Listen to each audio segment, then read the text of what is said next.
Today we're going to show off some new features of the Mopeka Tank Check Gateway, and specifically the Google Home voice interaction. This here is the called the Google Home Hub. Just came out, I don't know, probably about a month ago. And here we have one of the Mopeka Tank Check sensors, and of course our app. And what we'll do is, I got my barbecue grill going here right now. It's actually burning right now. And there's a 30-pound tank under there with a sensor that I already installed and named right here, barbecue grill. I also have another one for my patio heater that I just pulled out right here. And we'll go ahead and put the sensor on and then check out how it works with the Google Home Hub. So first off, you got to get the new app here that just came out, of course, with the gateways, new Mopeka gateway. The app version down here, it's not showing up. Needs to be version 2.1.6 or greater. And once you get that, everything looks like normal except up here on the top left. We now have a online user account, and you log in and you'll see here a menu where sensors that you automatically add to the app will show up in this account sensors list. And from here, it'll list all your sensors that are linked to your online account, and you can manually see I'm tapping there, and it's going from just only in the cloud to now it's also here locally, my barbecue grill there. So that'll let you sync sensors between your phones and store them kind of in the cloud. And then on top of that, of course, this cloud is what gives us access to the data, to the Google, and of course to the Alexa ecosystem. So, and then also from there you can read your sensors even when you're away from your house. So as long as you have a gateway at your house and within range of your sensors, and that's connected to the Wi-Fi, it will be uploading to the internet, so then you can read those sensors from anywhere in the world. And with the Google Home Hub and the Amazon Alexa ecosystem. So first off, I've already added my tank check my gateway, but you hit the button on the new gateways and you'll see it pop up in this list, just like your sensors. So if you tap that, you'll see it connect. The gateway is very simple. At this point, really all it needs is an internet connection, and once it gets that, it's able to upload all your sensor data to the cloud so you can access it from anywhere. So you connect like so, and you put in your Wi-Fi access point name, your Wi-Fi name, as well as your Wi-Fi password down below. And currently it's a little crude, but we'll be improving this with time. You'll just wait till you see an IP address. I know that's technical, but we'll improve that. Soon. This just came out. So now we go back here, and there's our barbecue grill. So if we check it out, it's all synced. So we should be able to ask Google for information about that. So, hey Google, ask Tank Check, how many sensors do I have? You have one sensor, barbecue grill. So there's that. And so now we can ask, hey Google, ask Tank Check, what's the level of my barbecue grill? Barbecue grill is at 85%. So there you go, and there's the barbecue grill reading.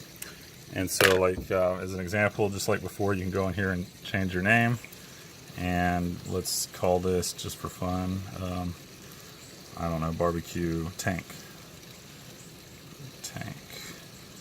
And there it took. That automatically pushed to the cloud, and it's automatically synced. So now when we ask Google, it should reflect it. Hey Google, ask Tank Check, what's the level of my barbecue tank? Barbecue tank and there is you at have 85%. So we will add one more sensor just to kind of show how that works. This here is a brand new sensor, hasn't even been woken up yet. Just like all our sensors, they ship in a low power manufacturing or shelf life mode, so the batteries don't die while they're on the shelf. So to wake it up, you have to either hit the button 5 times or press and hold it for 5 or more seconds. So I'll just go ahead and hit it 5 times. And there it is, popped up, new LPG device.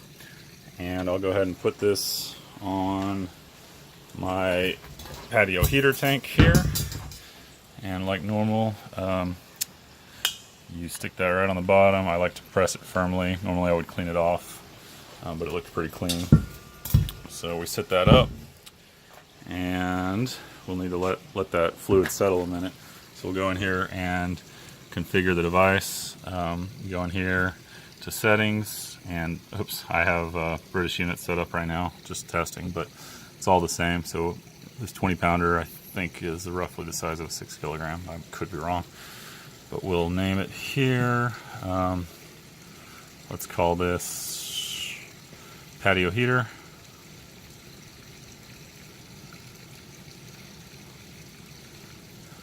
There you go. And that took, and there it is, and it's already reading that tank is in fact very low. So 16% is in fact accurate. So if I go in here to the settings, there it is already linked to my account. That's automatically, whenever you log in to an app, it'll sync all your local Bluetooth sensors over to your cloud account. If you want to remove it from the phone, you do that, and now it's gone. And since it's all stored in the cloud, you can then go and click that again and add it back to your phone. This X button, what that'll do is we'll delete it from both the cloud and your phone. So it'll be completely gone, and when you do that, you have to manually hit the sync button again to get it back. So that's that. And so now if we go over here to Google, we can say, hey Google, ask tank check, how many sensors do I have? Sorry, I don't know how to help with that. I screwed that one up a little. Hey Google, ask tank check, how many sensors do I have? You have 2 sensors, patio heater and barbecue tank. And probably the coolest feature of all is when you can list them all. Hey Google, ask tank check to list all my sensors. You have 2 sensors, patio heater and barbecue tank. Hey Google, ask tank check what's the level of all my sensors. You have 2 sensors, patio heater is at And we will have to 28.99999. we will have to fix that. This is fresh off, brand new. So that'll all be improved, and things will be getting better and better, but there you have it. We can go and change the name, and from here it'll list all your sensors just like that, which is a real handy feature. Amazon Alexa is roughly the same. It's not even plugged in right now. I can show that off in another video, but it's just not as much fun because there's no display. Same deal. The keyword is you always have to say ask tank check, and once you do that, you can ask it regular conversation like normal. And I think that's it for tonight. Thank you.